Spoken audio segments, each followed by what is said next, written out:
আগামী অক্টোবর মাসে অনুষ্ঠিত হতে যাচ্ছে ইসরায়েলি পার্লামেন্টের সাধারণ নির্বাচন।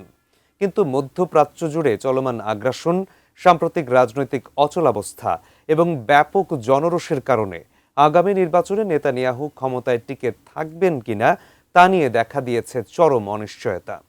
তবে কি ক্ষমতা হারাতে যাচ্ছেন নেতানিয়াহু? বিস্তারিত থাকছে ডেস্ক রিপোর্টে।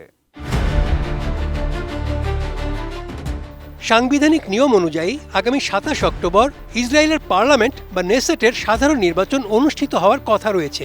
এরই মধ্যে বর্তমান পার্লামেন্ট ভেঙে দিয়ে আগাম নির্বাচনের একটি বিলও প্রাথমিক ভোটে পাশ হয়েছে। মধ্যপ্রাচ্য জুড়ে চলমান আগ্রাসন, গাজায় মানবতা বিরোধী অপরাধ, বিশ্বজুড়ে ব্যাপক জনরোষ এবং সাম্প্রতিক রাজনৈতিক অচলাবস্থার নানা ইস্যুতে পরবর্তী প্রধানমন্ত্রী হওয়ার দৌড়ে অনেকটাই ছিটকে পড়েছেন নেতানিয়াহু। ফলে ধারণা করা হচ্ছে আগামী নির্বাচনে ক্ষমতা হারাতে পারেন প্রভাবশালী এই নেতা। ইসরায়েলের পার্লামেন্ট নেসেটে আগাম নির্বাচন এবং পার্লামেন্ট বিলুপ্ত করা সংক্রান্ত একটি বিল উত্থাপিত হয়েছে। ২০ মে সেটির ওপর ভোট দিয়েছেন এমপিরা। যদি ভোটাভুটিতে প্রস্তাবটি পাশ হয় তাহলে নির্ধারিত সময়ের কয়েক সপ্তাহ আগেই জাতীয় নির্বাচন হবে ইসরায়েলে। বেস্ট ইনগ্রেডিয়েন্ট ও ইউরোপীয় মেশিনে তৈরি মজাদার কেক ফ্যান্টাস্টিক, যে ফানে সবাইকে টানে। সাম্প্রতিক একাধিক জরিপ বলছে যদি আগাম নির্বাচন হয় তাহলে পরাজিত হবেন ইসরায়েলের বর্তমান প্রধানমন্ত্রী বেনিয়ামিন নেতানিয়াহু। এমনকি যদি নির্ধারিত সময়েও নির্বাচন হয় তাহলেও নেতানিয়াহু এবং তার দল লিকুদ পার্টির জয়ের আশা খুবই ক্ষীণ।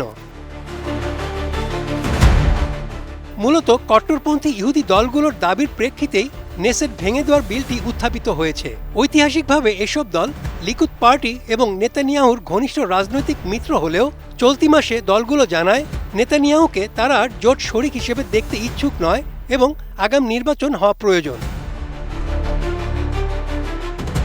২০২২ সালের নির্বাচনের পর প্রধানমন্ত্রী নেতানিয়াহুর নেতৃত্বে যে জোট সরকার গঠিত হয়েছে সেটি ইতিমধ্যে ইসরায়েলের ইতিহাসের সবচেয়ে কট্টর, ডানপন্থী ও রক্ষণশীল সরকারের স্বীকৃতি পেয়েছে।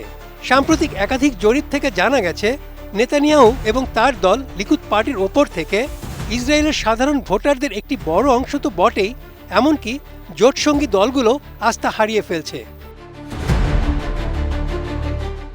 ইসরায়েল ও ইসরায়েলিদের নিরাপত্তাকে অগ্রাধিকার দেওয়া এবং সর্বোচ্চ পর্যায়ে নিয়ে যাওয়ার প্রতিশ্রুতি দিয়ে রাজনীতিতে প্রত্যাবর্তন করেছিলেন নেতানিয়াহু।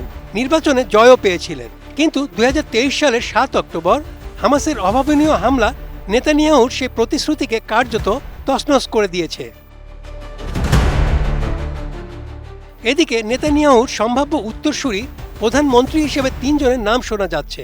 তারা হলেন রক্ষণশীল ইহুদি নেতা নাফতালি বেনেত, বাম নেতা ও বর্তমান নেসেটের বিরোধী দলীয় নেতা ইয়াইর লাপিদ এবং ইসরায়েলের সাবেক সেনাপ্রধান গাদি এইজেনকোত।